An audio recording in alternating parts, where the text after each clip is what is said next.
So hello friends, welcome to my channel Jobonimus, and in today's video we are going to learn top MS Excel skills that are required for job interviews.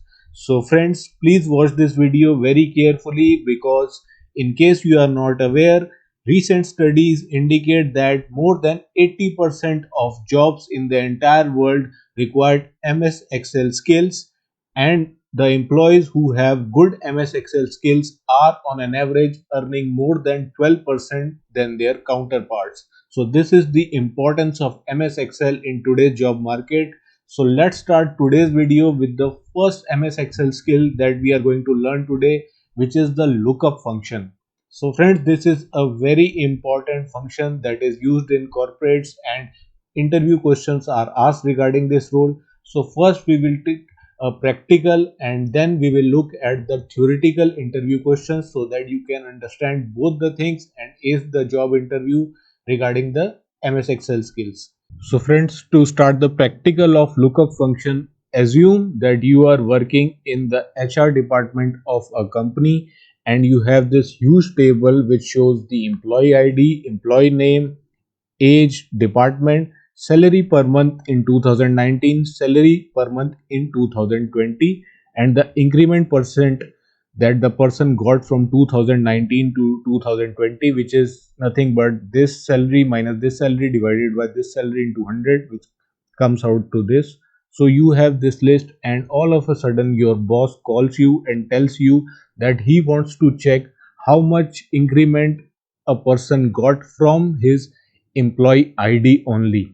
So you cannot give this direct huge list to your boss, because then he will have to just look at the employee ID and correspondingly look at the increment that the person has got. So instead, what you should do is you should use VLOOKUP in this.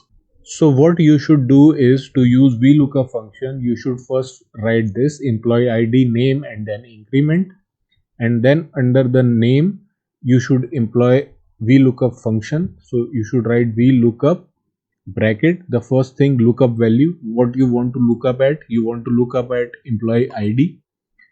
Then is the table array. So what is the table from which you want to look at?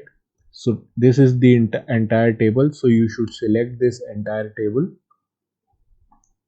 And then the next thing is column index number. So column index number is nothing but the number of column under which this thing is coming, the name. So the name is coming under 1 2 second column, so you should write 2 here. And then last is, you want true approximate match or false exact match. So in most of the cases you want exact match, false. For that you should write 0 and then just close, and then you will use this function. First, this is showing not applicable because we haven't entered anything here. So when you will give this sheet to your boss and your boss wants to check from the employee ID, so he can put the employee ID as 709 and the name it will show as Nupur. So here you can check that 709 is Nupur. And similarly you will use this function for calculating the increment. So what you will do is just apply VLOOKUP. So first the lookup value. So lookup value is again employee ID only, because from that you want to check. Then the table array. Table array is again same, from the employee ID you want to check. This is the table array, full table you have selected. Then the column index number. So what is the column index number here? 1 2 3 4 5 6 7. So increment is number 7. So you will write 7, and then again exact match. So for false you have to write 0 and then do this. So you will get 20. So that means Nupur got 20% increment. So you can just verify from here, Nupur got 20% increment. So now you can give this sheet to your boss. So whenever he will write the employee number here, he will get the name as well as the increment percentage that the employee got. So you can write any other employee ID. Suppose you write 407, so you will get the name as Kiran and the increment is 33. You can check 407 is Kiran and the increment is 33.3. So this is how you can use lookup function. So friends, there is one more thing which I want to tell you here. You have to be cautious because suppose if you need to find out the increment percentage only from the name of this employee, then this employee ID will be of no use, and your column index number and your table array will also change. So now if you want to apply this formula for calculating the increment, you will change it and there will be no formula here, and increment, if it is suppose based on the name, then you can use this formula VLOOKUP, and you have to use this in this cell instead of this, so it will be C56 here, and then the table also will change. Table will be starting from the employee name only because employee ID is now of no use. So your table will start from here, and your column index number will also change. It will be starting from here. So 1, 2, 3, 4, 5, 6. So this will be 6 and then 0. So this is the formula you have applied. Now if you have to enter the name, suppose you entered Nugur, and then it will show you increment as 20%. So you can confirm it from here. So that is how your formula will change if you change the column. Now moving on to the theoretical questions that can be asked in the interview for this particular function. So first is, what is the use of lookup function in MS Excel? So now you have already used it. So you can say it is a function that makes Excel search for a certain value in a row or a column. So when you search in a column like we did, it is called VLOOKUP. When you search in a row, it is called HLOOKUP. But HLOOKUP is not that common. It is a bit complex. So concentrate more on VLOOKUP because that is what is usually asked in interview because this function is used more. Next, what is the syntax of VLOOKUP function in MS Excel? So syntax is nothing but the formula that you get when you write that VLOOKUP. So earlier when we wrote that VLOOKUP and applied brackets, so this is the syntax.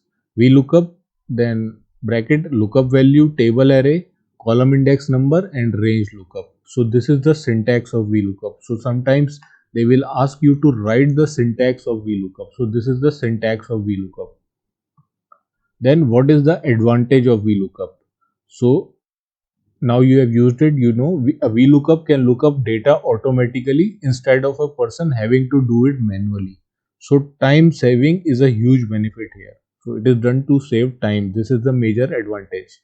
The bigger the data, the more time this function will save compared to manual searching. So this is the advantage of VLOOKUP. So the next question can be, what is the major drawback of VLOOKUP?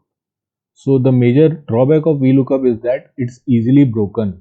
Any shifting of columns to add new data impacts the column index number and causes the formula to be entered manually again.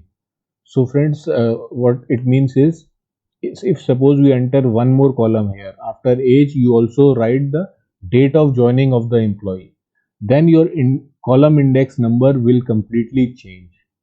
That will impact this formula that is written here for VLOOKUP. So every time you make any change, like if you add any column, your formula can be broken. So this is the major drawback of VLOOKUP. So this was the questions and the practical related to lookup. So now friends, let's move to our second Excel skill that we are going to learn today, which is the use of pivot tables. So first we will do the practical for it and then the theoretical interview questions.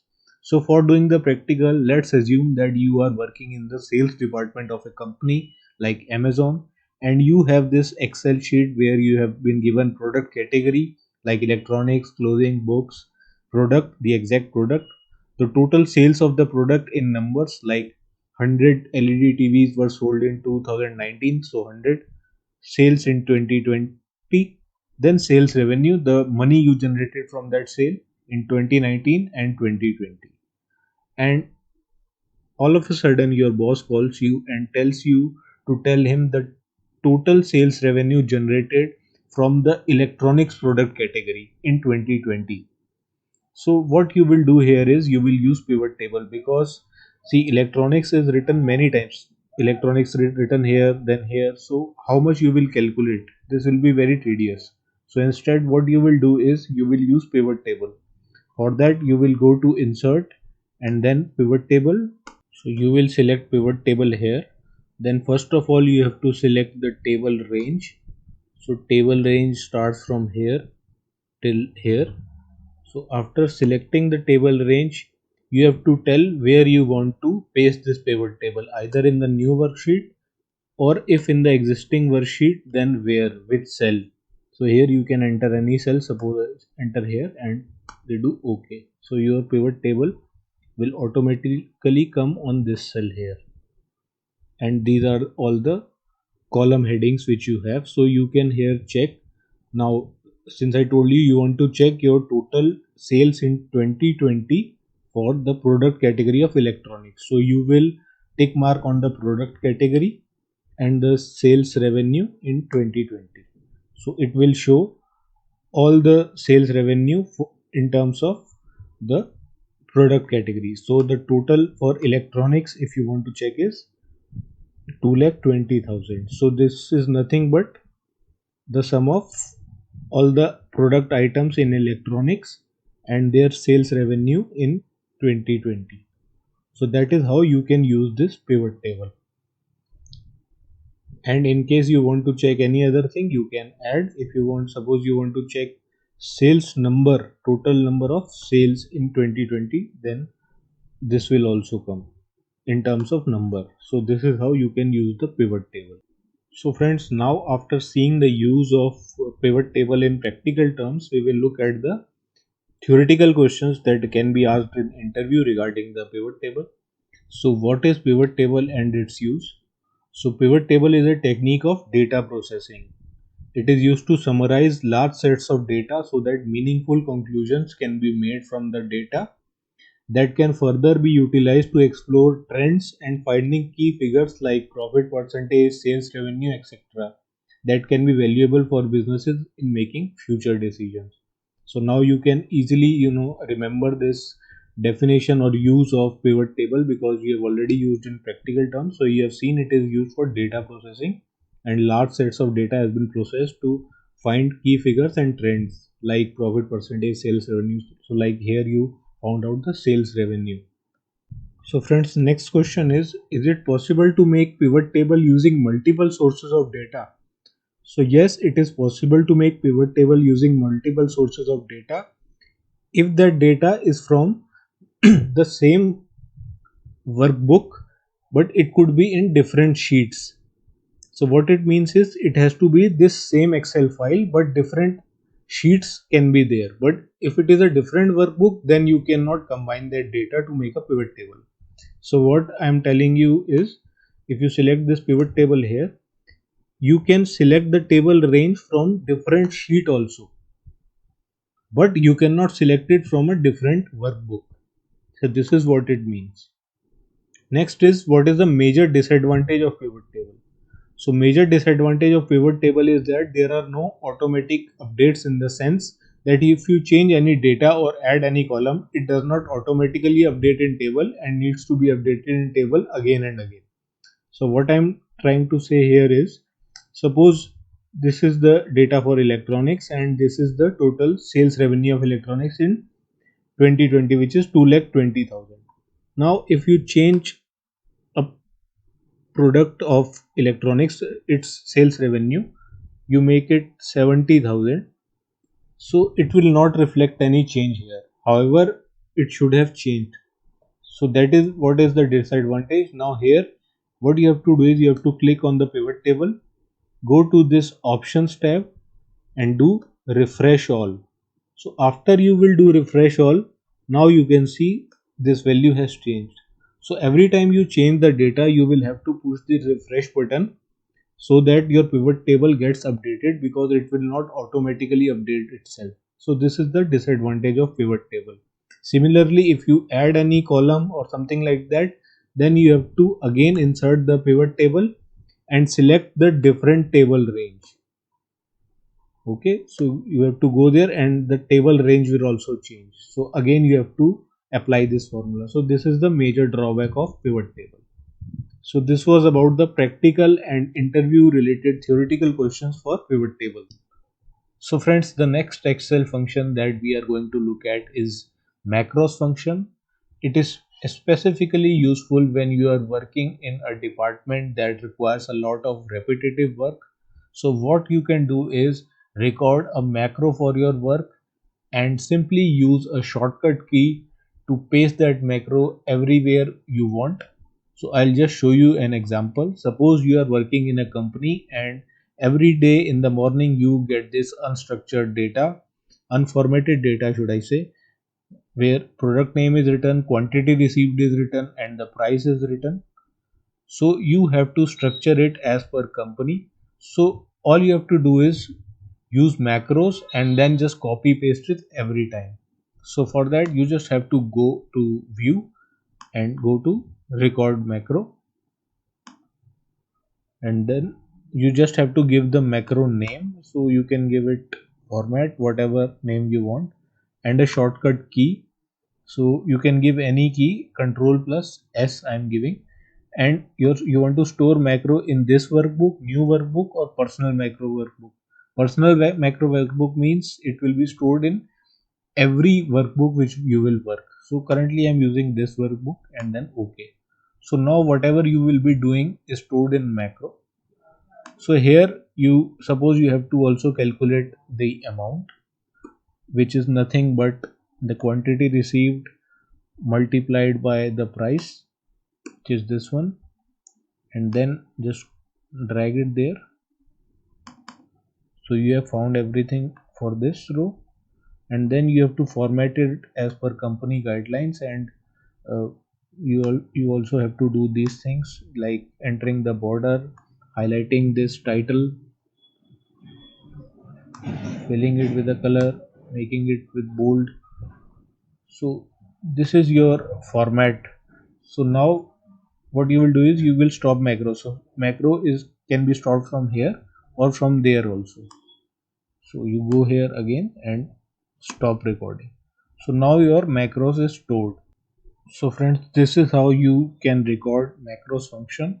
So now suppose next day you get similar data with different figures like this one, product name is same, quantity received is different, price is same.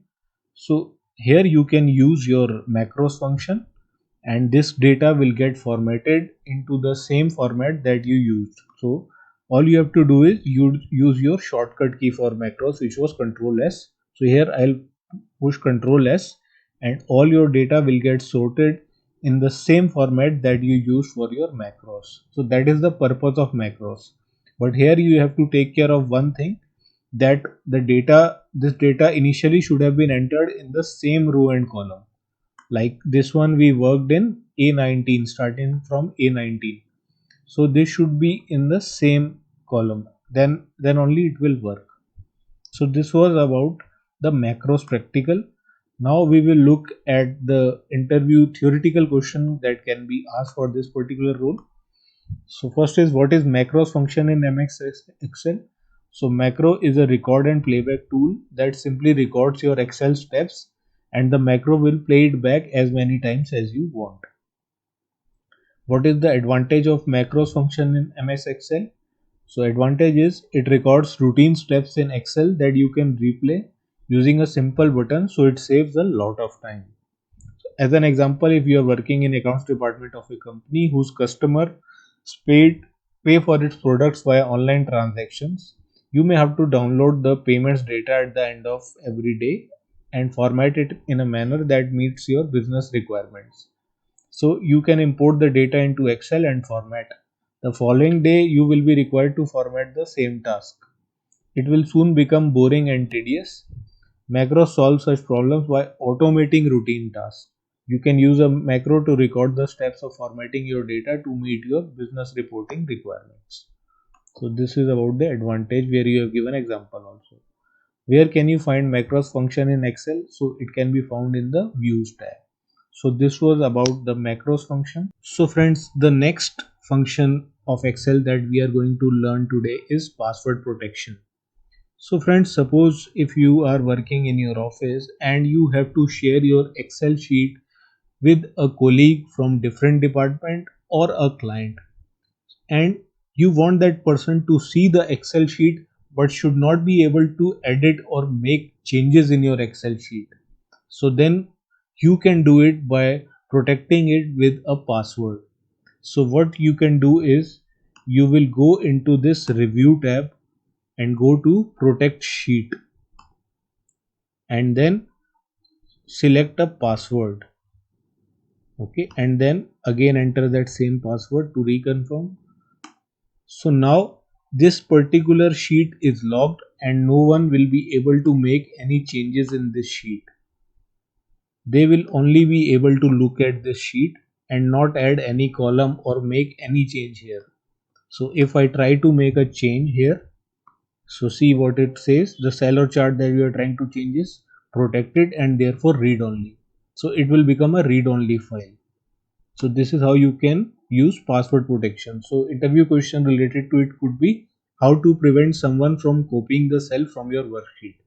So you can just tell, go into the menu bar, which is this review, protect sheet, and then set your password. By entering password, you can prevent your worksheet from getting copied.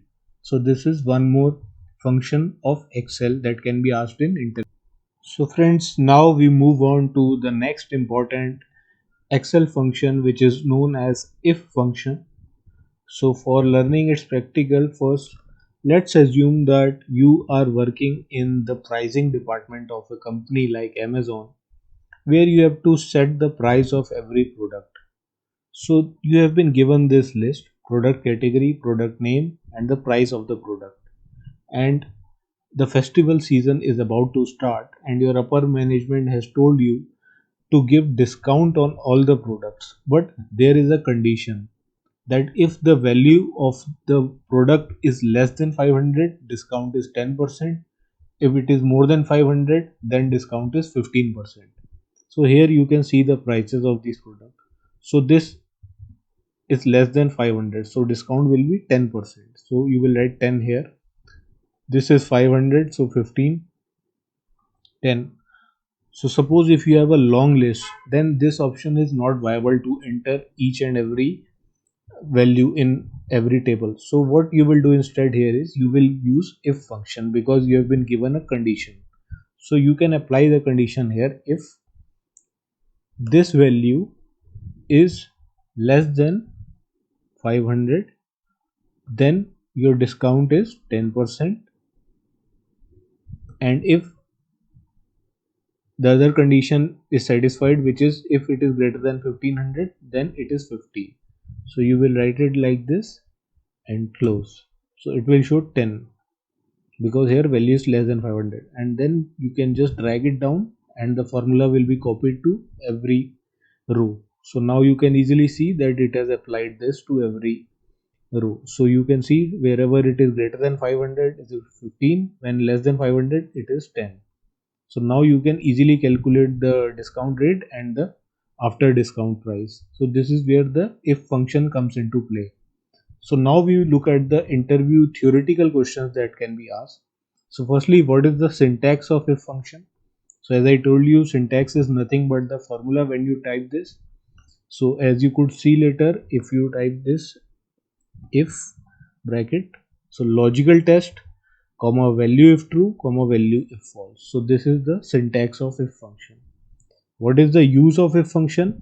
It is used where conditional statements are given. So if the condition is true, it gives one result, and if the condition is false, it gives the other result. Next, what is the disadvantage of if function? So the complexity of applying if function increases when more conditions are given. So suppose for this particular table, you would have been given some different conditions by your management, like if the value, if the price of the product is between 100 to 300, then give 5% discount. If between 300 to 500, then 10. If greater than 500, then 15. So if these three conditions would have been given to you, it would have been difficult to apply this if formula, as it would have become more complex. But yes, you can apply that if formula up to 7 conditions. So that could also be an interview question. Up to 7 conditions you can use this formula, and beyond that you cannot. But up to 7 also it becomes very complex. So this was about the if. So friends, the next Excel skill that we are going to look at here is use of charts. So suppose you have been given this data and you need to present it to your management in a graphical format so that it becomes easy for them to understand. There you can use charts. So all you have to do is select the data range and then just go to the insert button. So here you can see many chart types. So suppose I use this bar chart, all chart types, this type of bar chart. So here it will draw the bar chart related to this table. So it will show in blue column it is showing sales in 2019, red sales in 2020 for each product. So LED TV 2019 sales, 2020 sales, t-shirt 2019 sales, 2020 sales. So with this help of chart you can easily look at the data whether your sales have been increasing or decreasing for a particular category of product. So this is how you can use the chart type. There are other chart types also, you can use them accordingly. So the interview question related to the chart type could be, what are charts in MS Excel? So charts are used to enable graphic representation of data in Excel. A user can use any chart type including column, bar, line, pie, scatter. So these are the chart types that you must be knowing by selecting an option from insert tabs chart group. So this was about the chart function in MX Excel. So friends, these were the most important Excel skills that are asked in most of the interviews, and I am sure after this video you will be able to crack any interview related to MS Excel. So friends, if this video has been useful for you, please like this video and subscribe to my channel, because I make videos on job opportunities and interview preparation. So I'll meet you in the next video. Till then, bye bye.